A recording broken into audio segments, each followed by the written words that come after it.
Hey, this is Nathan Dawkin from Fantrax HQ, as well as the NastyCast and Fantrax Dynasty Baseball Podcast, and you're listening to Pop Goes Your World. I'm Chris McBrien, and the pop culture from Generation X is everything to me. And I'm Derek Myers, and I'm here to educate Chris on the great pop culture of today's generation. Episode 136, Hot Tub Time Machine Movie Review.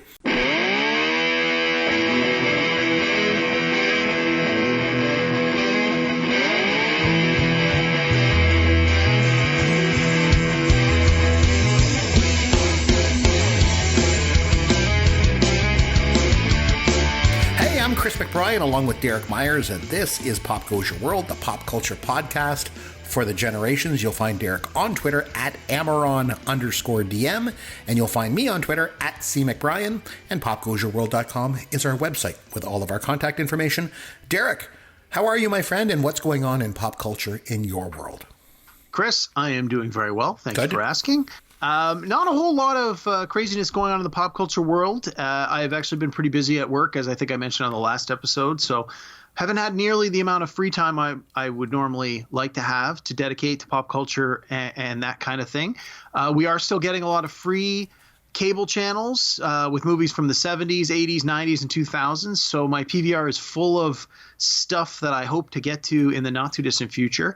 I had a chance to watch the movie Copland from the 90s. Did you ever see Copland? I didn't, but that's the one that that Sylvester Stallone put on a bunch of weight to play the role, right? Yeah, big cast. Sylvester Stallone, Robert De Niro, Harvey Keitel.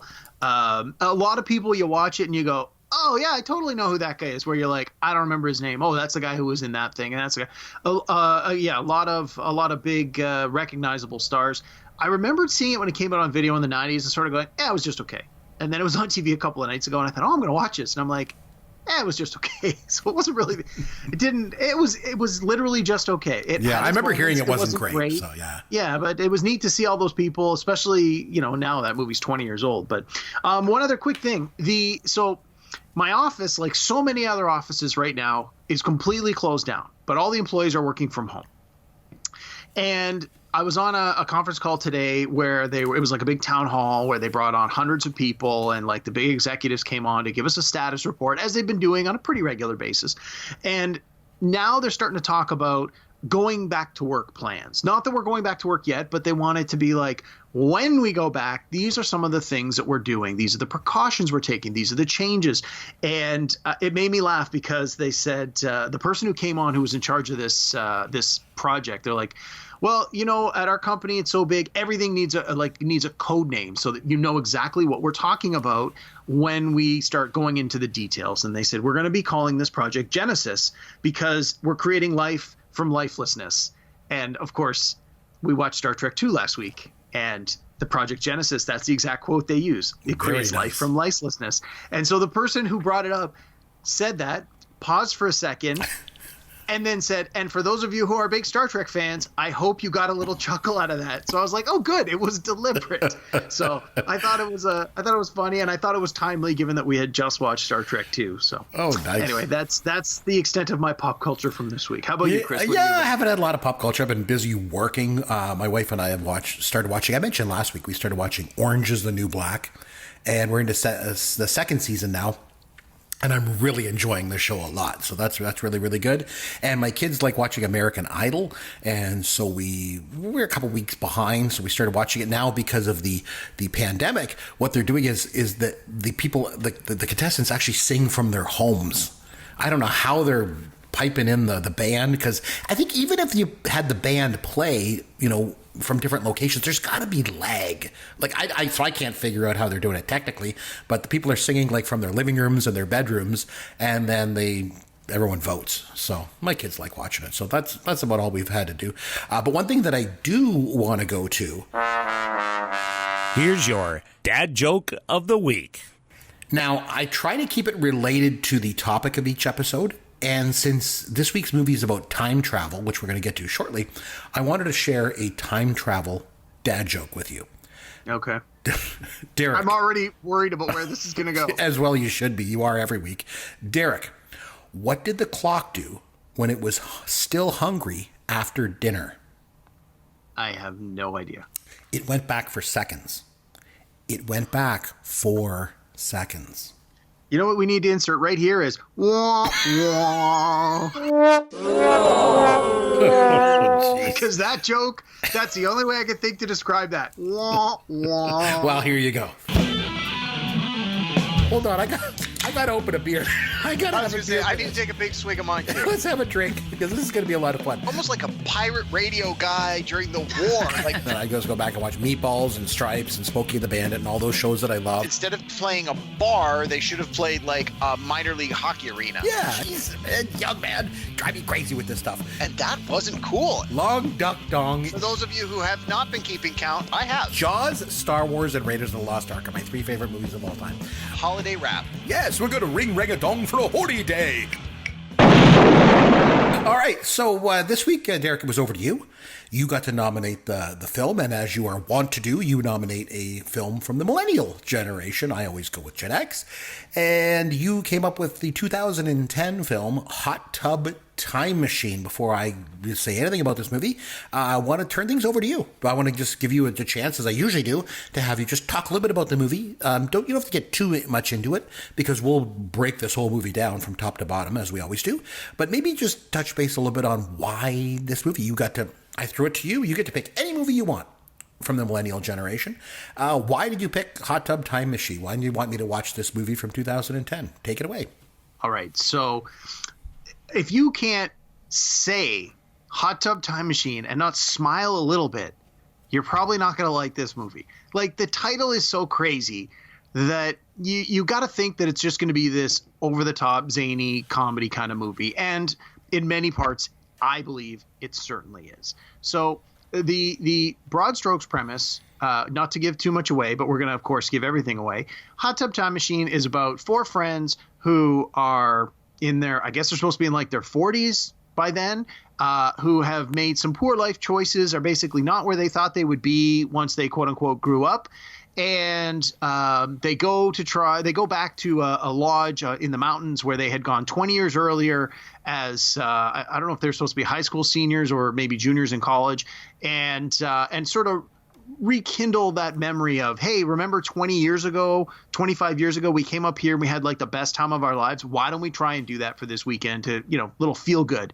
And when they get there, the little town is completely run down. The lodge is practically out of business. Like, it is a far cry from what it was in their memory. And they've tried to make the best of it. They have a few drinks. They end up going in the hot tub, and shenanigans and zaniness and magic and whatever else happens. And poof, they find themselves back in 1986. Of course, they don't realize that at the time. They discover this rather quickly the next morning. And then they have sort of it's your typical time travel type questions. It's, how did we get here and how do we get home? What happens if we make changes? Oh, no, we can't make changes because that could alter the future. But what if we want to make changes to deliberately alter our future because our lives kind of sucked?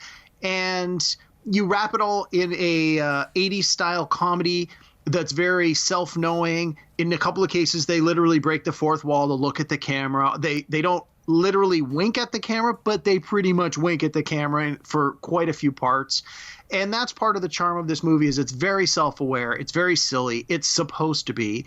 And, you get your feel-good ending. It's a lot of jokes at the expense of what the 80s was, at about what 80s movies and 80s comedies were all about. And again, I think it's the more you know, the more you know about 80s movies and 80s comedies, I think the more you're going to get out of this, because it is very self-knowing. It is very self-aware. And this is part of the reason I wanted you to watch it, Chris, is I know how much you love 80s movies. And I don't think this is necessarily better than an 80s comedy, but I think there's a lot to like here.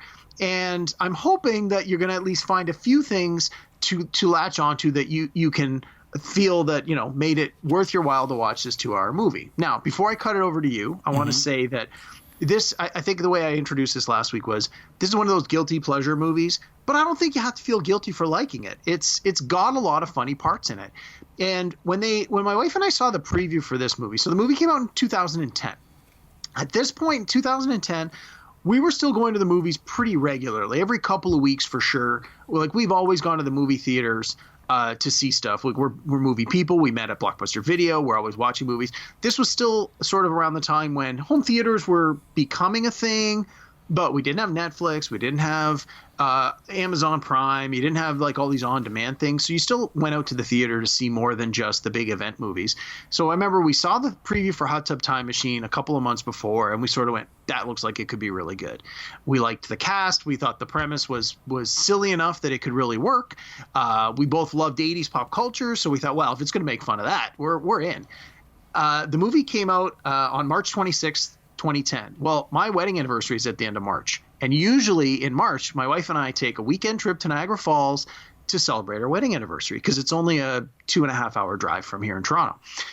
So sure enough, 2010, that's what we did. Friday night after work, we got in the car. We went to Niagara Falls. We went and watched Hot Tub Time Machine on the Friday night. And then we had a blast. We had this great weekend in Niagara Falls. So it just worked on so many levels for me when I saw this movie. I really enjoy it. And again, so many of the movies I recommend that you watch, I know you don't really care for. So I got to a point where I'm like, I'm just going to nominate something I like. And if you don't like it, too bad. And if you do like it, great. And I'm really hoping there's some things in here you like. But before I let you get into it, I want to just say it's called Hot Tub Time Machine. It's about time travel. It's not Back to the Future. It's not Quantum Leap. They don't go into great detail about how and why the time travel works. We just have to accept that a movie with a zany title and a zany plot, Hot Tub Time Machine, you just have to accept there is time travel. It's not really explained very well. It doesn't have to be explained very well. You just have to accept it. And I know often you come to me and say, I have these questions. I don't understand why this happened or why did this work? I don't want to answer any questions about time travel. I'm just going to say right now, you have to accept for this movie to work, the time travel works, and we'll go from there. So Chris, what were your initial thoughts on Hot Tub Time Machine? All right, so let's get into it. I'm glad that you mentioned about the comedies, like, because as you mentioned, and it's true, the comedies from the 70s and 80s, I love. My university roommates used to always call those things the Chris McBrien classic comedies. I loved all those things, and I certainly do. So I have to say, I was pretty excited when you nominated this movie to do here on the podcast because it's a comedy and it involves going back in time to the 1980s. What's not to like, right? Well, quite a bit, it turns out. Derek, to quote you from the Ishtar episode, this movie was so bad. Oh, my wife hated it too. So at one point, she turned to me and she says, you can't keep forcing me to watch these bad movies. She's like, you have to change the format of your podcast. Now, I was quick to point out that we've been nominated for a podcast award here every year since we started doing the show. So I think the format's working okay for us. But she may be onto something as far as the crap these movies go. In terms of the comedies, I want to touch base on this. I'm glad you mentioned it because I truly believe that comedies are a dying art form. During the 70s and 80s, the comedy, quote unquote comedy, was sort of at the top of its game as an art form. It died in the 90s when all they made was independent movies. And I think they've been trying to bring back comedies with pretty much very little success ever since. As far as I'm concerned, the only one who's been able to make comedies consistently well since, the turn of the century is Judd Apatow. Judd Apatow. Oh, yeah. Man. And it goes to show that it's the director and the script that are the keys to a successful comedy. And I'll tell you why. Amy Schumer. I'm not a huge Amy Schumer fan. I don't think she's all that funny, to be perfectly honest. But my wife made me watch this movie she was in one night. I think it was called I Look Beautiful or something like that. Whatever it was called. It was really a forgettable movie. And it's too bad because the premise was actually pretty good for that movie. It's about this woman that she doesn't look like the typical Hollywood bombshell. But she takes like a potion or something like that. And then she sees herself like in the mirror and stuff as a quote unquote beautiful model. So it gives her confidence in herself. And as a result, others see her as beautiful too. Great concept for a movie. But let me tell you, the movie sucked. It was awful. However, the reason I bring it up is because I also saw Amy Schumer in the movie Trainwreck. Derek, have you ever seen that one? I did, and I'm a big fan of Bill Hader, and so I was sort of predisposed to enjoying that before I walked in. I'm not a huge Amy Schumer fan, but I actually like that more than I probably thought I would. That movie was fantastic. I really liked it, and it was done by Judd Apatow. And so my point is this: the script and the director, like I said, are the key to a good comedy, way more than the lead actor. Eddie Murphy, if you think about it, made a lot of bombs over his career too. Oh, yeah. Like The Golden Boy, remember that? Golden Child. Or The Golden Child, whatever it was called. So it for me, it always comes back to the director and the script, as far as I'm concerned. So let's just say that Hot Tub Time Machine didn't have a good director, it didn't have a good script, and it sucked. I thought it was lowest common denominator filmmaking. That's just my take. But I love that. And it's funny you bring that up because my wife and I were watching it. We both seen this movie 5 or 6 times at least. Mm-hmm. And we're watching it together the other night. And I turned to her and I said, we're exactly at 10 minutes into this movie, and we've already had a poop joke and a pee joke. And I'm like, this is they know their audience, and they're giving them exactly what they want. And it was just more and more and more of that for the next 90 minutes, which is exactly what I wanted, exactly what I expected. And that was the kind of humor that they were going for. And I thought it worked. Well, for me, remember that Amy Schumer movie that I was talking about? The premise in this was good, like that one was. It had a lot of promise. A couple guys from 2010 go back in time to 1986. Perfect opportunity to use the old fish out of water theme. You know, you could show how much times have changed. Like, you could show how reliant we become on technology. You could play on so many things. But the whole thing is a hot mess. They should have called it the Hot Mess Time Machine. Like I say, it had promise. I mean, there's probably not a person on the planet who likes 1986 more than me. So a movie where guys go back to 1986, sign me up, right? So anyway, let's get into this movie and break it down, okay? Because I know you like this movie, but let's really get into this, because the movie opens up with Autograph's Turn Up the Radio. So my wife turns to me immediately, and she's like, well, the music's good. I got to give it that. This movie might be pretty good. It had a great soundtrack. And really, if you think about it, who better to go back in time to 1986 than John Cusack? Of course. I remember I attended his Q&A session at Fan Expo in 2016. He did a session with his sister Joan, and it was really good. But man, oh man, I remember John Cusack was so hung over for that thing. My God, I was in the front row. It was so obvious. I think he may have even mentioned it at some point during the session. But anyway, so John Cusack in a time travel movie going back to the 80s. So I'm thinking, okay, at this point, this movie looks really promising.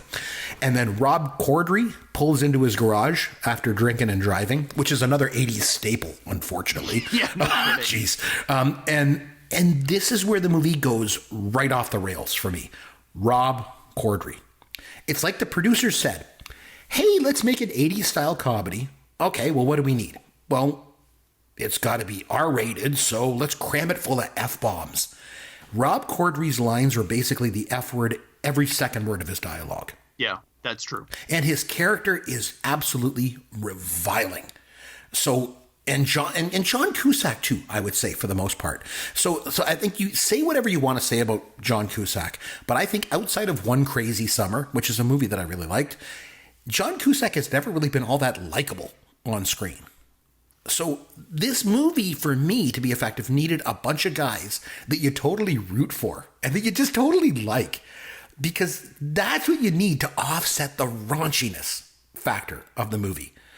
And I also think the only reason that this movie ever got made in the first place was because The Hangover made so much money. They just tried to copy the success of that movie. So they just said, oh, well, we'll replace one Daily Show cast member with another, put in lots of drinking, raunchiness, and just felt they could just slap it all together and people would swallow it. So.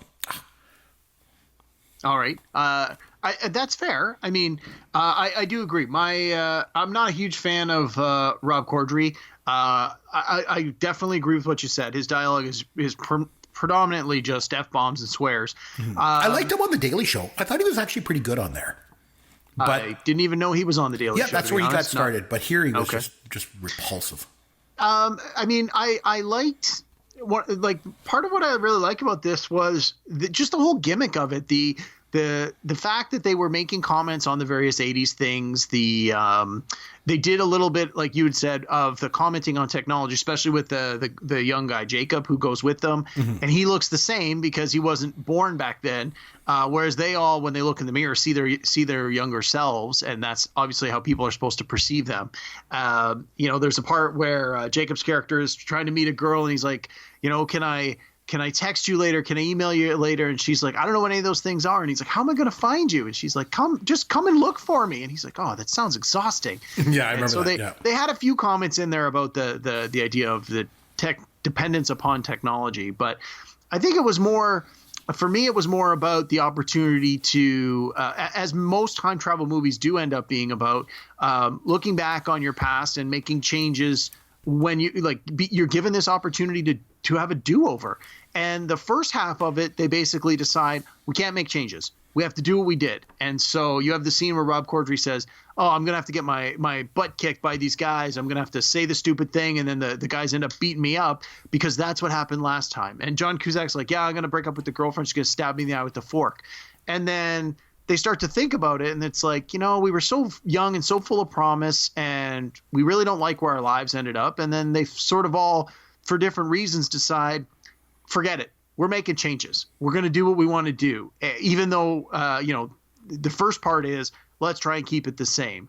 But they find that they don't really have a good time when they keep things the same. And when they make changes and they try to use some of their future knowledge to make better choices, partly because it's, quote, future knowledge, but partly because they're older and more mature. They have the experience to know that taking path A instead of taking path B is a better choice for them.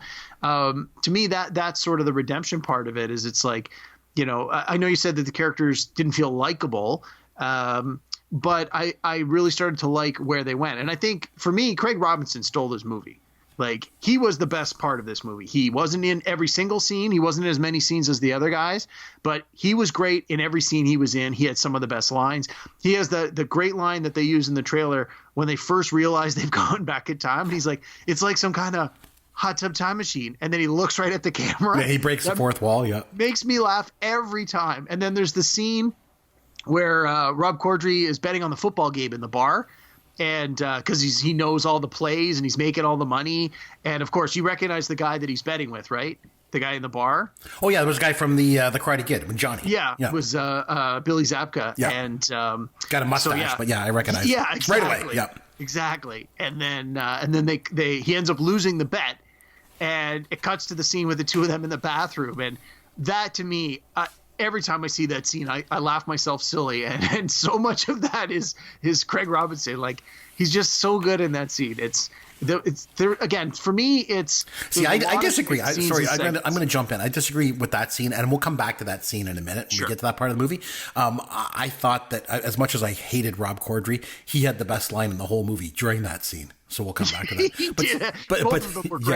But speaking of Rob Corddry, just one other thing that just came to my mind. When they decide to go up to that cabin and they go to get in the car and then they go to pick up Rob Corddry and then he yells at the kid in the back seat. Like, what the hell was that about? It just, for me, it just set the totally wrong tone right from the get-go. Yeah, I think it's the opposite of what you were saying, where he's not a likable character. He's not supposed to be a likable character.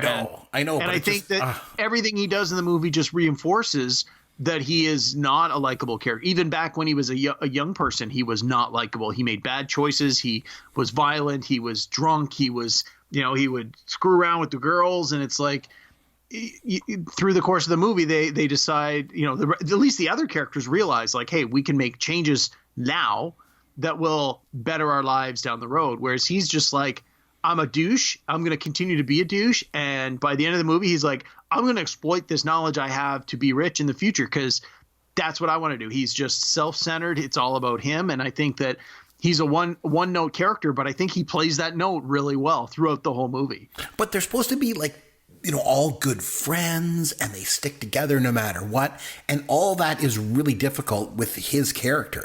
Like I said from the get-go, if they'd all been really likable and just, kind of just fun-loving guys, it would have been a totally different thing. Another thing that was really predictable for me was when these kind of movies, these throwback things or TV shows, when they just throw in a bunch of actors from the time that they're set in. So I remember that 70s show. Never really watched the show all that much, but they used to do that. They'd randomly throw in people from the 70s, like Tommy Chong, for example. Yeah. Problem is, it wasn't Tommy Chong back in the 70s. It was like old Tommy Chong from now. Yes. It's stupid. It doesn't work. So when these guys go to the lodge and Crispin Glover is the bellhop, it's just so bad. And then that whole one-armed thing with the running gag. I love that. He's going to lose his arm, and then he doesn't. And like, does this the time he loses his arm? And the chainsaw and the elevator and the truck. It's all played for laughs. But it's just bad. Just lazy writing. It's just a bad It made me laugh. It made me every time. And it's so like bad. I was right there with those characters, and it's like, is this it? Is this? It's in the elevator. Oh, he's gonna lose it. And then when he doesn't, the characters are disappointed. I was disappointed. I don't know. Maybe it's just the kind of humor that I enjoy is the dick and fart jokes. It's like, this is your lowest common denominator. I want to hear poop jokes. I want to bodily fluids and funny noises. Yeah. I'm laughing. I don't mind that. I don't mind lowest common denominator comedy. I just don't like lowest common denominator filmmaking. And like, it just felt like the whole thing was shot in somebody's backyard. You know, like I think I read somewhere it was like $30 million budget to make this movie. You're kidding me? You could have made this movie on $30,000. Like, what the hell? Anyway, so these guys, they get in the hot tub and they go back to 1986. And the first thing that you hear them playing is a Public Enemy song. And the band didn't come out until 1987.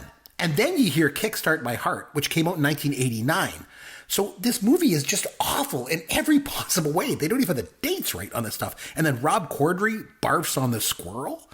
I think it's the producer's perception of what they think was funny in the 80s. And it's just a lot different than what was actually funny in the 80s for me. Made me laugh. Nah, I don't know. So one thing that they hit on that I think was actually a good idea in this movie was when they go down the ski hill and they spray the snow on the two bullies, because the cliche of the antagonists in the 80s movies, there were always these locals that resented the lead characters and then challenged them to like a fight or a race or something like that. That was one aspect of the movie that I hope that they would get right. No, they didn't, but you know what? I guess they tried. But everyone's wearing these bright colored ski suits. Yeah. And MTV's playing on TV. And then they go by another TV and it's playing Eddie Murphy's sketch of the James Brown hot tub party. Hot tub, of course, had to. Well, of course, SNL is on the TV in the middle of the day, apparently, in 1986. Come on, wah. The movie's Hot Tub Time Machine. Of course you show the hot tub scene with Eddie Murphy. Come on. But still, I mean, and there's Alf and Reagan and the black Michael Jackson. I get it all. But that Daryl guy from The Office, he's the one that you like, right? You know, well, you never watched The Office, did you? I never did. Okay, so what's his name? Craig Robinson? Craig Robinson? He's Daryl from The Office. Okay, so take your word for it. Yeah. So anyway, so then, as you mentioned, they look in the mirror and they see themselves as teenagers. So everyone else obviously sees them this way, and that's fine.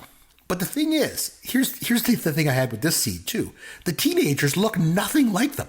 Nothing. Yeah. Nothing like them.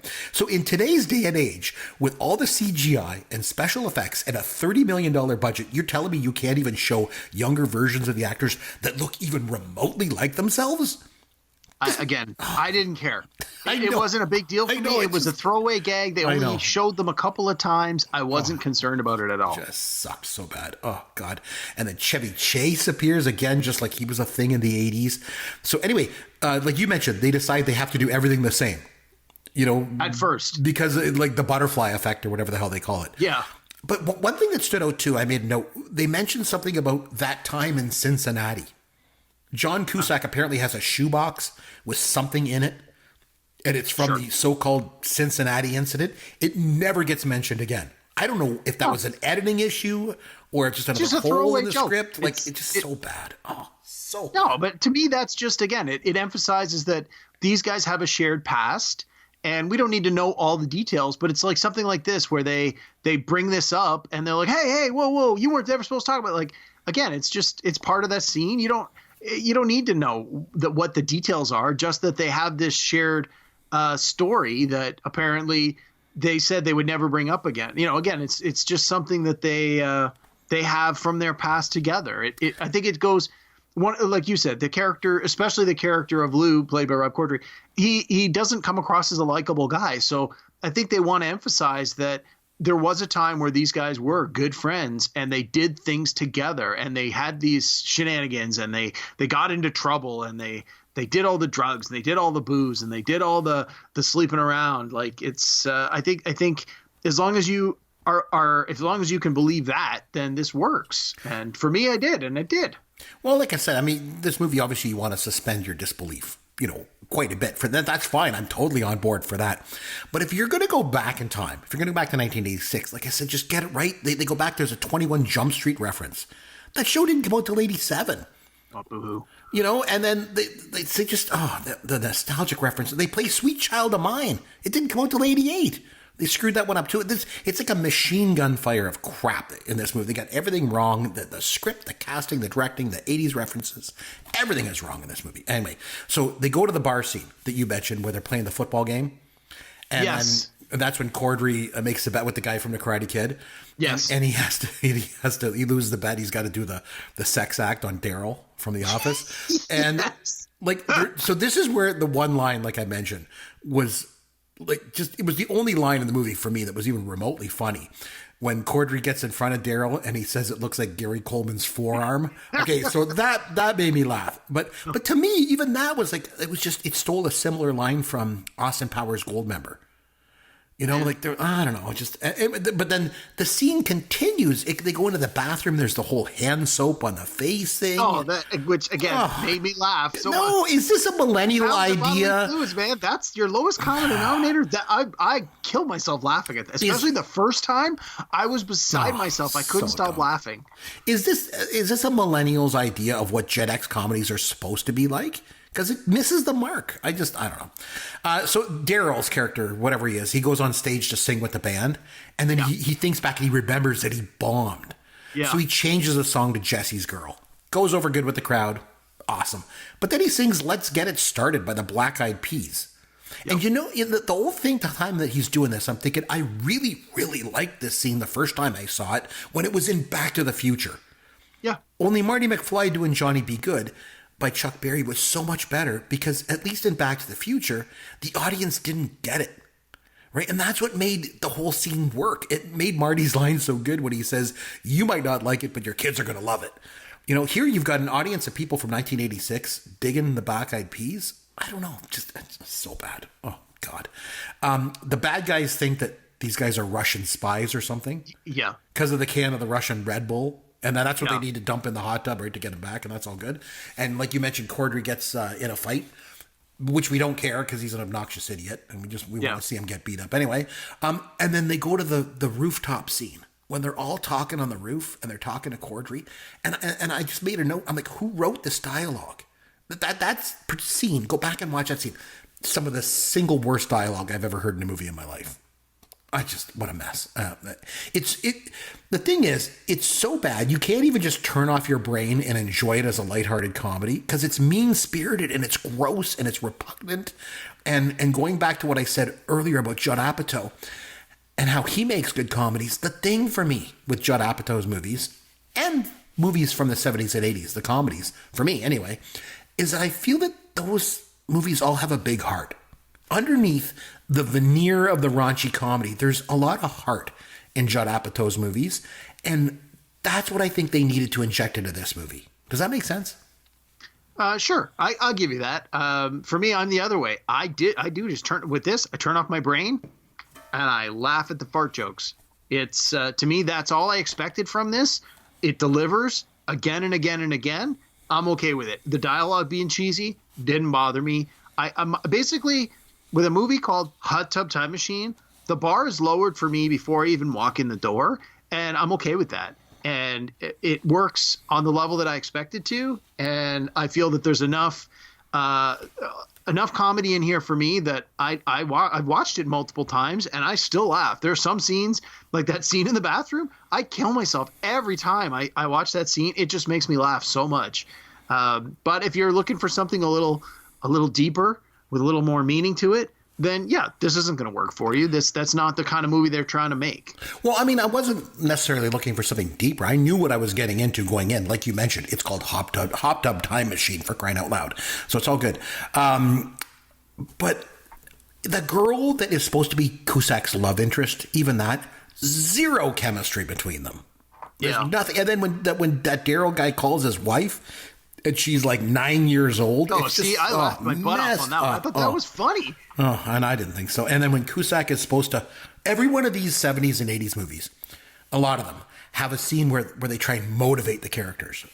Bill Murray did it in Meatballs. John Belushi did it in Animal House. And in this scene, Cusack is supposed to motivate Cordry to get in there and fight. It's just so bad. Oh. But he calls him on it too. He goes, "This isn't helping." Like I know. He deliberately calls him out on the fact that he's got this terrible inspirational speech, and that it doesn't work. Oh, that whole scene right after that when they walk in on Cordry having sex with the girl, and they interrupt him, and the kid disappears, so he's got to like finish the job, so the kid will be conceived. Like, what a mess! Oh, that was funny.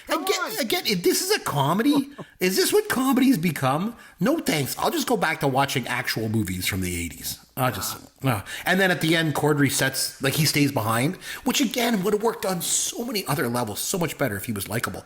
And he decided, I'm going to stay back. And then he sets them all up with like good lives, like with a feel good ending. Ugh. Oh, jeez.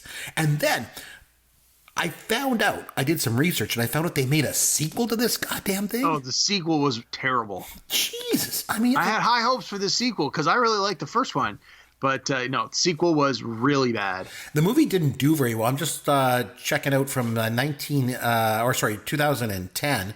It finished 67th at the box office. Sure. That year, I mean, so I mean, I got to think it made its money back though. Did you have the number there? How much did it make? It did. So let me just see here. The actual budget was $36 million and it made 64. So there you go, almost doubled it. Yeah, it made money. But lots of movies, obviously finished ahead of it. But, geez, I don't tell you. Alvin and the Chipmunks, The Squeakquel, Date Night, The Town. I don't even know what that is. Red? Never even heard of it. Really good. Oh, I don't know. Dear John, Unstoppable. Unstoppable is excellent. We're going to do that on a future episode. Night and Day. Oh, geez. Dinner for Schmucks. All these movies made more money than it. Not that that's, the movie had horrible script, horrible casting, horrible acting, horrible directing.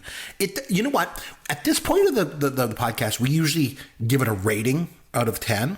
This movie doesn't even get a 1 out of 10. I'm coming up with a new rating for our system. It gets a turkey. Jeez. Other than that, I thought it was great. I'm giving this, depending on the day of the week, between a 6.5 and a 7. Oh, wow. I mean, it's a comedy, so it's not going to be gold. It's not going to win an Oscar, and I don't expect it to. But for me, it had a lot of the stuff I like. It had the lowbrow humor like tons of lowbrow humor, which was fine with me.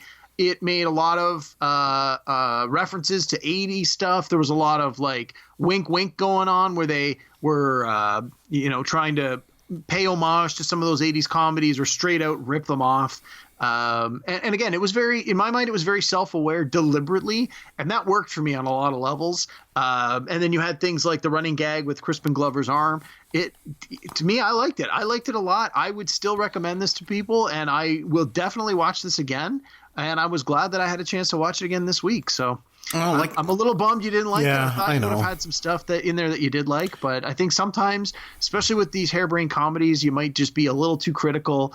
And you might just need to like turn your brain off and try and enjoy it for what it is, which, it's a harebrained screwball comedy. I think the thing is, like, nobody likes to turn their brain off and watch a good comedy more than me. I really do. Like I say, I love all those classic comedies from the 70s and 80s, but I don't know, man. I'm the old guy who just doesn't get any new stuff. I just don't feel like comedies now, at least the ones I've seen recently and the ones I have to watch for this podcast, I just don't feel the comedies are all that good. Judd Apatow's different story. He does stuff differently, like from a directing point of view. I just feel like he's able to coax performances out of his actors that almost feel improvisational in nature. And that, maybe that's part of it too, is a lot of the older comedies, a lot of the scenes that they do are not even in the script. They just improvise a lot. They improvise, and they try to pull comedy, and they try to get the actors to really understand the characters, and then just improvise. And this movie was just like by the book mess. Oh God, just so bad. Oh. So think of this, Chris. Mm-hmm. You got to also think of the time we're in now, where the typical audience that would go, like, you've got to assume this comedy is intended for, let's say, 13 to 30-year-olds. right? 13? No, this has got to be a restricted movie. There's nudity in it. There's like every second word's the F-bomb. Has to be restricted, realistically, the people making this movie know that once it goes out once it's on streaming services, once available on DVD, teenagers are going to want to see this. So if we assume the audience is generously, say 13 to 30, you got to think about today's 13 to 30-year-olds. They are used to consuming things in short snippets on YouTube, on their phone, through social media. They want short bits. And you look at some of the most popular comedy websites right now, and it's all these very short sketches and vignettes. You don't have long 60-minute comedies being produced because that's not the way today's young person consumes media in any way, let alone in comedic fashion. So I think your comment about, the comedy has died. It has died because the way we consume media has changed, and it's exceptionally difficult to reach the young person today that would have been the same demographic in the 80s. In the 80s, we would have been a lot more willing to sit for 2 hours in a dark theater to watch Ferris Bueller's Day Off or Stripes or whatever you might have, Ghostbusters, because there weren't a lot of alternatives. And whereas today there is so much choice that I think the younger people don't want to go to see a 90-minute comedy in a theater. They'd rather see 10 5-minute segments done up on YouTube. And so that makes it that much more difficult for a filmmaker today to put together a full comedy movie that's going to hit with that demographic. That's a good point. Yeah, that's a really good point, because I think back in the day, if you wanted to see people saying bad words, or if you wanted to see, naked chest, you had to see these movies. You had to watch Fast Times at Ridgemont High or Stripes or something like that, on the movie network, in order to see that kind of stuff. And now you can just see that stuff on YouTube, for crying out loud. So yeah, I guess, times are different. It's just too bad. Times were simpler back in my day. Get off my lawn, So that's the way it is. Anyway, on that note, let's have some fun with Caveman. Okay, when it came time for me to come up with a premise for this week's Fun with Caveman, I was thinking about going with movies that suck, but I decided to play nice, okay? Okay. So the premise is going to be movies that involve time travel. Okay, here's what I'm going to do. Okay. I'm going to give you the year and the synopsis. You name the movie. Just keep in mind, all the movies from tonight's trivia involve time travel movies. Okay? 1951. We're going to go way back. Wow. A curmudgeonly, miserly businessman has no time for sentimentality and largely views Christmas as a waste of time. However, this Christmas Eve, he will be visited by 3 spirits who will show him the error of his ways. That sounds very much like Christmas Carol. That is correct. You are right. Okay, 1968. An astronaut crew crash lands on a planet in the distant future where intelligent talking apes are the dominant species and humans are the oppressed and enslaved. That is Planet of the Apes, Charlton Heston. Very good. See, you're doing well on this. Yeah, so far. I like time travel genre. So yeah, you'll do well. You'll do well in this one. 1989. 2 seemingly dumb teens set off on a quest to prepare the ultimate historical presentation with the help of a time machine. That would be Bill and Ted's Excellent Adventure. It would be Bill and Party Ted's on, Excellent. dudes. Yes, very good. Okay, 1999. An evil mastermind is back and has invented a new time machine that allows him to go back to the 1960s and steal his arch nemesis's mojo, inadvertently leaving him shagless. Yeah, you mentioned this earlier. This is the second Austin Powers movie. It was called Austin Powers, The Spy Who Shagged Me. Correct. It is, yes. I mentioned Goldmember, I think, earlier, but this is The Spy Who Shagged Me. You got it right. Okay, 1960. Based on the novel by H.G. Wells, in this film, a man's vision for a utopian society is disillusioned when traveling forward into time reveals a dark and dangerous society. Is this H.G. Wells' Time Machine? It is The Time Machine. Congratulations. Okay, 1994. Max Walker, An officer for a security agency that regulates time travel must fend for his life against a shady politician who's intent on changing the past to control the future. I've never seen it, but I'm pretty sure this is Time Cop. Jean-Claude Van Damme, you got it right. Okay, 1986. A woman faints at a high school reunion. When she wakes up, she finds herself in her own past just before she finished high school. Again, another one I've never seen, but I think this one was called Peggy Sue Got Married. It is correct. Very good. Oh, you're just doing so well on this genre, aren't you? All right, 2004. A girl makes a wish on her 13th birthday and wakes up the next day as a 30-year-old woman. This is one with Jennifer Garner, right? It was 13 going on 30. Yes, and the clues were definitely in the synopsis for you there. Okay, 1995. In a future world devastated by disease, a convict is sent back in time to gather information about the man-made virus that wiped out most of the human population on the planet. If this is the one I'm thinking of, Brad Pitt was nominated for an Oscar for this one, and it was 12 Monkeys. It was 12 Monkeys. You are just on a roll. Okay, 1981, a personal favorite of mine. A young boy accidentally joins a band of time-traveling dwarfs as they jump from era to era looking for treasure to steal. This was Terry Gilliam, right? Time Bandits? Yes, it was. Very good. Okay, 2004. Evan Treborn suffers blackouts during significant events of his life. As he grows up, he finds a way to remember those lost memories and a supernatural way to alter his life by reading his journal. Wow. Was that I'm just grasping at straws here. Was that the butterfly effect? It was the butterfly effect. Oh, yeah. Good job. Nicely done. Okay, 1985, another movie I liked. A high school student and his friend find a strange, orb-like piece of equipment to use as a science project, but must stop it when it begins to threaten mankind. Wow. This was a time travel movie. Mm-hmm. Was it? Oh man, from 85? You said 1985. Wow, that does not even sound familiar. I'm gonna take a total guess here. Was it The Navigator? It was not. It was My Science Project. Never heard of it. Oh, it's a good movie. Oh, I like that movie a lot. Okay, 1986. In 1978, a boy travels 8 years into the future and has an adventure with an intelligent, wisecracking alien ship. Wow. Wow. I had to make them a bit harder as we went on. Yeah, no kidding. Was this one The Flight of the Navigator? It was The Flight of the Navigator. Nicely done.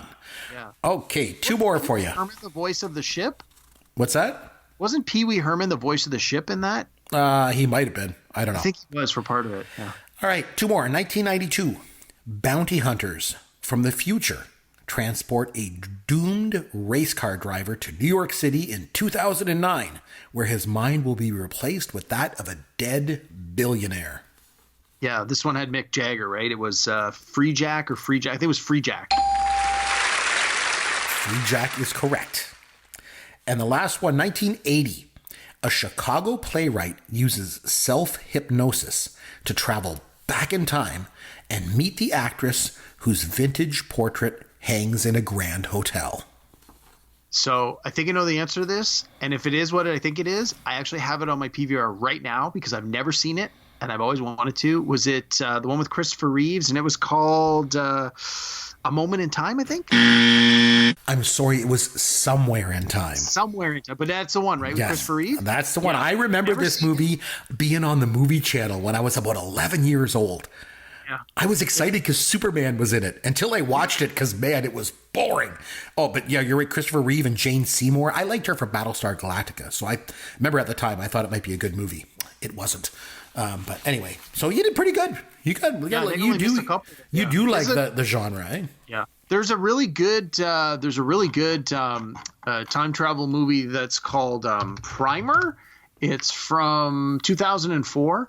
It was an independent film that actually did very well. Like financially did well, considering it cost almost nothing to make. It was really good. If you're into like time travel type movies, it's a real mind. It really screws with your mind. It's like there's paradoxes, but not really, and they really do a good job of like setting up the clues, because the characters are like going back and forth in their own lives to change things. But it's not one of these ones where, well, we lived through this event and then we go back and then we change it. It's like it's all predetermined. It's a real head scratcher, but it makes total sense once you see the ending and you're like, oh my God, like, yeah, how did I not see that? It's called Primer. So if you're a big time travel movie buff and you have not seen Primer from 2004, do yourself a favor, try and find it. It's not very long. It's only an hour and 17 minutes. It's a little on the short side. It was an independent film. Excellent movie. Not a huge time travel movie guy. I like Back to the Future. Obviously, it was great. And I think I mentioned this on a previous podcast. It might be surprising to some people, but I've never seen Back to the Future 2 or 3. 2 was not great. And 3 I found grew on me the more times I saw it. Again, I didn't really care for either 2 or 3 the very first time I saw them. But upon rewatch, part 3 has really grown on me over the years. I think I remember hearing that part 3 was like really, really good. I think it was my wife even said it's a really, really good movie, and I'm sure it is. I don't know if it needs 2 reallys, but it was certainly a good sequel. Better than the second one. The second one to me was a hot mess, and then the third one really just sort of put it down and said, like, this is what this movie's going to be, and it really worked. It really worked well. I think for me, I loved the first movie so much, I just didn't want to ruin it by watching the sequels that were like subpar. Yeah, the first one is definitely the first one is so all-time good. great. It's so great good. movie, great performance, great soundtrack, great directing. It's good all around. The Back to the Future, certainly you could argue the best time travel movie ever made. I would have no argument on that one. I would probably say that it would be, for sure. Obviously, I left it off the list in our trivia tonight because, it would have been too easy. So we're going to come back next episode, probably do a top 5 list. We'll figure out what that's going to be, and we'll come back and do that. Also, like I mentioned on the top of the show, if you want to reach Derek on Twitter, you can get him at Amaron_DM. You'll find me on Twitter at CMcBrien, and popgoesyourworld.com is our website. All of our contact information is on there, including our email, if you'd like to shoot us an email. But until next time, this is Chris McBrien for Derek Myers saying, thanks for listening to Pop Goes Your World, the pop culture podcast for the generations.